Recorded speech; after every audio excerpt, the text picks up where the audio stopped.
ইন্টারনেটে অনেক হনুমানের ছবি পাবেন, কিন্তু তাদের মধ্যে হনুমানের সবথেকে শক্তিশালী স্বরূপকে আপনি কি চেনেন?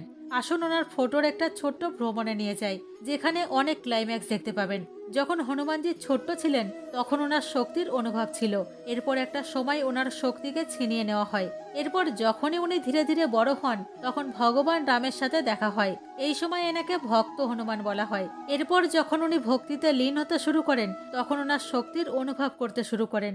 পাহাড় উঠিয়ে আনেন, হাওয়ায় ওড়েন, বড় হয়ে যান। এই ছবিকে বীর হনুমান বলে। যখন ওনার শক্তির অনুভব হয় তখন উনি ওনার জ্ঞানকে প্রাপ্ত করেন।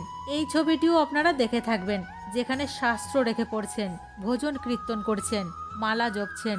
এই সময় এনাকে জ্ঞান হনুমান বলা হয়।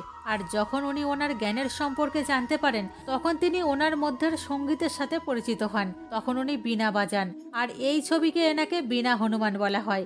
এবার আসা যাক ওনার জীবনের সব থেকে বড় ক্লাইম্যাক্সে।